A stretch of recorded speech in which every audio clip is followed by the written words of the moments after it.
What's up guys, Charles over here, and today I have another ranked gameplay for you guys. This is a 5-star gameplay alongside my friends, and I'm gonna show you the power of Alpha. Right, Alpha is a very interesting hero. He has been around for quite a while. He used to be very strong, but he fell off, and now he recently got a few buffs in the latest update. So I'm gonna show you how strong he is right now. And so there's a bunch of patch changes, and with some mini adjustments and creep adjustments. So now the focus is a lot more on the side lane. It shifts from the mid to the side, but it doesn't mean the mid is not important, just that it's not as important as it before. Before then it was just, if you lose mid, you lose the game. Right now it's a little bit more of a balance, and in the current meta, Uranus is actually one of the strongest sidelaners. But I think Alpha is a very close second. He can actually fight for it, although you realize he can't really cut the lane like Uranus can, because he doesn't have the sustain.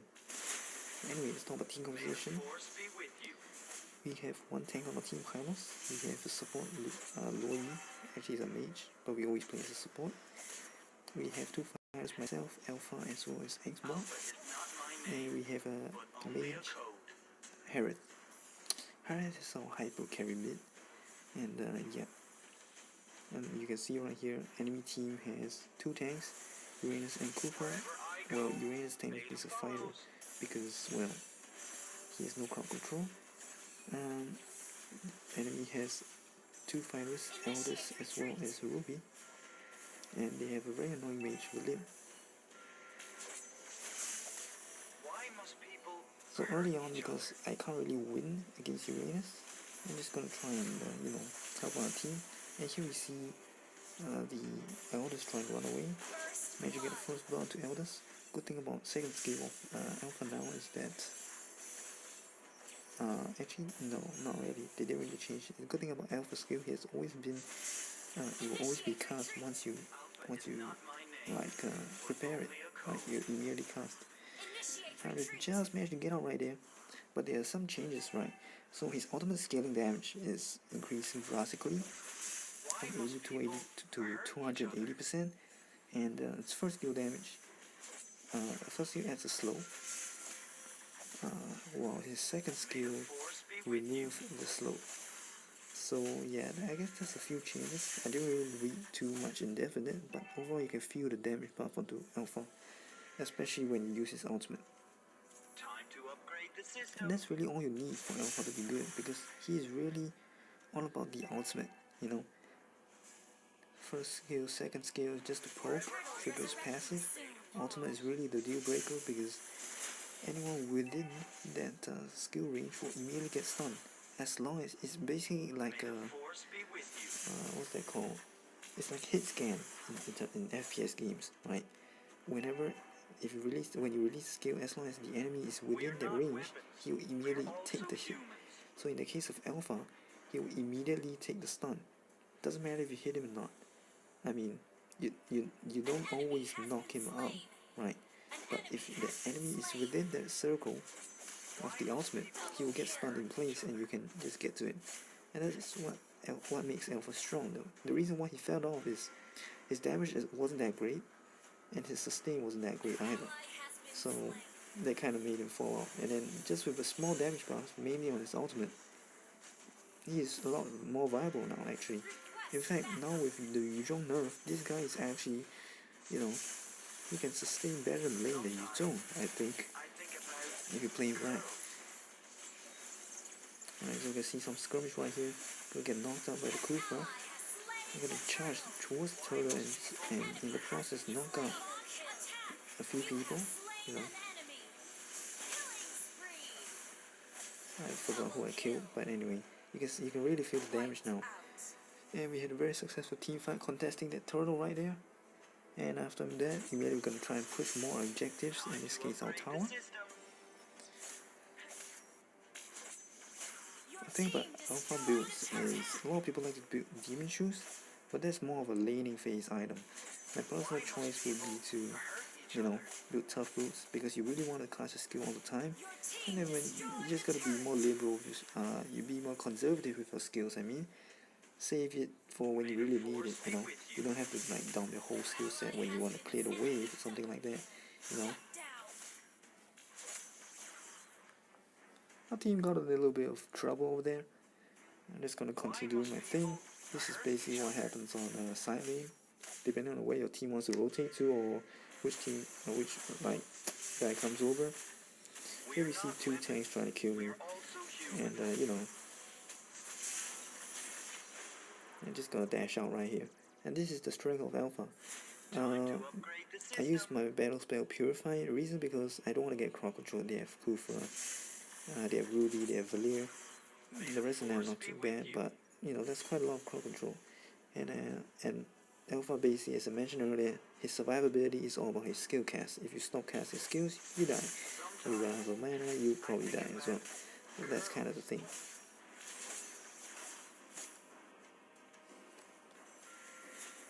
Which brings me to his emblem, which is Fire Emblem, obviously. And I know Uranus is here, but I know I can win him, since at this point, after the farming phase, I can probably shred him. And this is one of the reasons why Alpha is good. He doesn't really counter Uranus per se, it's just that in the laning phase, because there's so many minions, you can actually fight Uranus. Sure, you're gonna take a lot of damage, but hey, my team's come around to follow up. They're going on to the elders in the back. The two tanks try to focus the offlaner. Basically, this is one of those mistakes which the enemy made was pretty costly. If I remember correctly, this was what happened in the MPL Fall Invitational as well. Resurgence versus RQ. Basically, in one of the games, Resurgence was just winning all the way with their Atlas and all, I think. And then what happened was, at the last fight, they lost because they were focusing an enemy sidelaner Uranus, trying to kill him out, and then you just ignored the Esmeralda right there. If you don't really know what I'm talking about, I guess you gotta, maybe you're just gonna look it up. RQ versus Resurgence, MPL4 Invitational. I'm not sure if I got the name right actually, but anyway, that's what I was referencing anyway. So yeah, our team is just doing great over there because I'm just holding up my lane. I don't want to drop this tower, right? The main point of sidelaner is to hold the towers, push objectives, protect the lane. And because I'm going against a very annoying lane character, I'm just trying to hold it out against Uranus, right? And then if he decides to go and push in, as you can see, our team is just pushing in at this point. I managed to get a tower. Force him to go back, I can force my own objectives as well. It's just that because Uranus is really annoying as a sidelaner now, he can cut waves so easily. You really need someone with enough sustain, such as Alpha or Yu Zhong. Yu Zhong has good sustain, but not as much as Alpha, because it doesn't work on minions, right? So you need someone to sustain your lane. If you go home, you probably lose your tower, and that's kind of the thing about it now.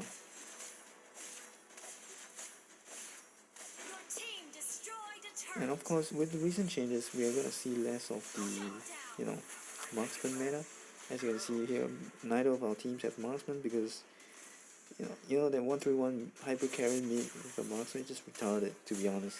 Like, in no other MOBA does your marksman go to the mid lane, right?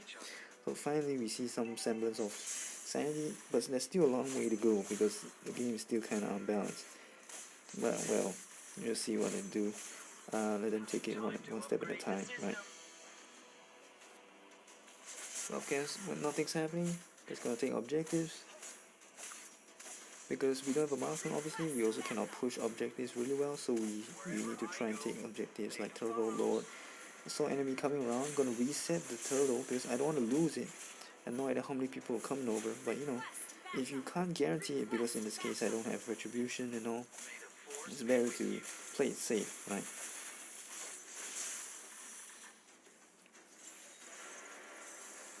And build wise, well, I'm just improvising as I go because this is not my normal build for Alpha. My normal build for Alpha is basically just a lot more heavy damage focus, and but in this case I have to build Deadly Blade and Thunderbelt early on, because first thing first, I'm trying to stay in lane as long as I possibly can. That means I need a lot of mana.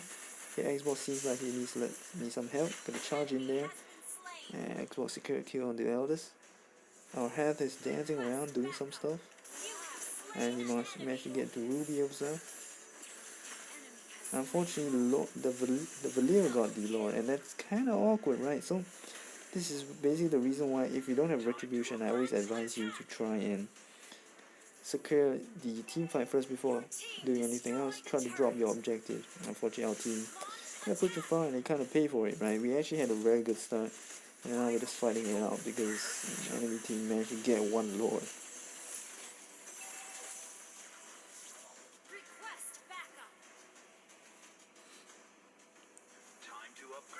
My personal favorite spell, more personal favorite item for Alpha is actually Thunderbelt.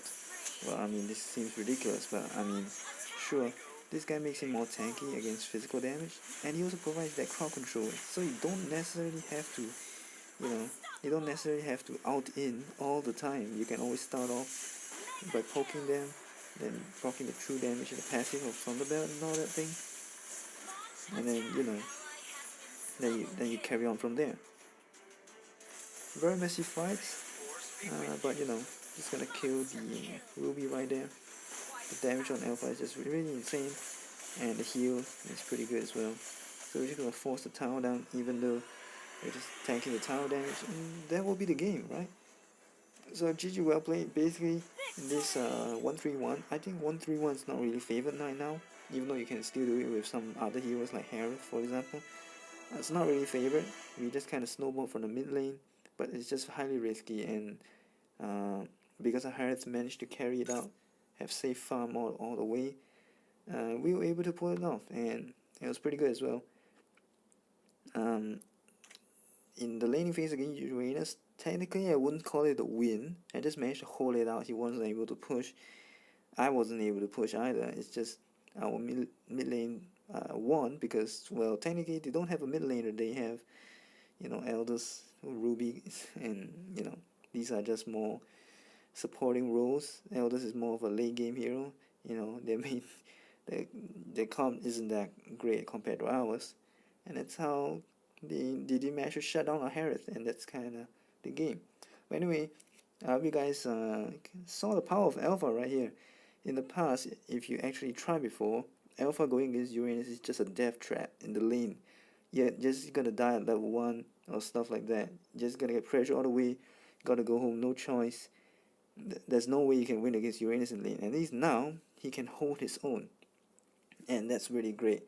I'm very happy to see Alpha back into, I don't really say meta, but at least he's back on the track as not a troll pick, at least when you pick him. So anyway, I hope you guys enjoyed this video. This is Sean, so signing off. I'll see you guys next time.